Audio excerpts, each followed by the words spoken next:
ಇವತ್ತು ನನ್ನ voice ಹೆಂಗಿತ್ತಪ್ಪ correct ಏನು ಮಾತಾಡಿಲ್ಲ ನಾನು. ಅದು ಬಿಟ್ಟು 5 ನಿಮಿಷ ಪ್ರಾಬ್ಲಮ್ ನಾನು ಸಾಲ್ವ್ ಮಾಡಿದೆ. ಮಾತಾಡೋದು ಕರೆಕ್ಟಾಗಿ ಮಾತಾಡೋದು ಸರ್. ನೀವು ಸ್ವಲ್ಪ ನಿಧಾನ ಆಯ್ತು, ಟೆನ್ಷನ್ ಇರುತ್ತೆ ನಿಮ್ಗೂ ಇಲ್ಲ ಅಂತ ಇಲ್ಲ. ಹೇಳೋದು ಅರ್ಥ ಮಾಡ್ಕೊಂಡ. ಆಯ್ತು, ಇಷ್ಟು ಜಾಮ್ ಮಾಡ್ದ ಅಂದ್ರೆ ಅಷ್ಟು ಜಾಮ್ ಮಾಡಾಕ್ಬಿಟ್ಟ ಸರ್.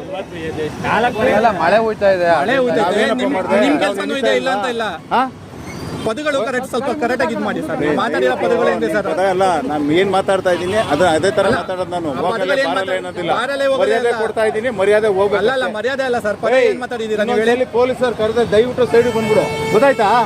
ನನ್ನ ಹತ್ರ ನಾನು ನಿಮಗೆ ಸುಳ್ಳು ಹೇಳ್ತಾ ಇಲ್ಲ, ನೀವು ಬರೋಕ್ಕೂ ಮುಂಚೆ ಅವ್ರು ಏನೇನು ಮಾತಾಡಿದ್ರು. ನಾನೇನ್ ಹೇಳ್ತಾ ಇದ್ದೀನಿ, ನಾನೇನ್ ಹೇಳಿದೆ ನಿನ್ಗೆ ಸೈಡ್ ಬಾ ಅಂತ ಅಂದೇನ ತಾನೆ? ಅದು ನೀವು ನೋಡಿ ನನಗೆ ಕೈಗೆ ಕೊಚ್ಚಿದ್ದೀರಿ ನೀವೇ. ನಾನೇನ್ ಹೇಳ್ದೆ ನಿನ್ಗೆ? ಹೋಗು. ಎಲ್ಲರಿಗೂ ಒಂದು ಇದಿರುತ್ತೆ ಸರ್, ಸ್ವಾಭಿಮಾನ ಇದ್ದಿದ್ದಕ್ಕೆ ಅವ್ನು ಕರ್ಕೊಂಬಂದಿದ್ದೀವಿ. ಕೆಟ್ಟ ಮಾತುಗಳು, ಕೆಟ್ಟ ಪದಗಳು ಯಾರು ಕೆಟ್ಟ ಪದನು ಒಬ್ಬರನ್ನು ಉಪಯೋಗಿಸಲ್ಲ. ನಡಿ, ನೀನು ರೆಕಾರ್ಡ್ ಮಾಡ್ಕೋಬೇಡ. ನೀನು ನಾನು ರೆಕಾರ್ಡ್ ಮಾಡ್ತೀನಿ ಸರ್, ಆಲ್ರೆಡಿ ರೆಕಾರ್ಡ್ ಹೋಯ್ತು. ಆಯ್ತು ಆಯ್ತು ರೆಕಾರ್ಡ್ ಆಗ್ತಾನೆ ನೋಡಿ. ಆಯ್ತು ನಡಿ, ಹಾಕಿ ಆಯ್ತು ಮಾಡಿ ಸರ್. ಆಯ್ತು ಆಯ್ತು, ನಾನು ಚಾನಲ್ ನೋಡಿ ಕಳಿಸ್ತೀನಿ ಬಿಡಿ, ನಾನು ಗೊತ್ತಲ್ಲ ಕಳಿಸ್ತೀನಿ ರೆಕಾರ್ಡು.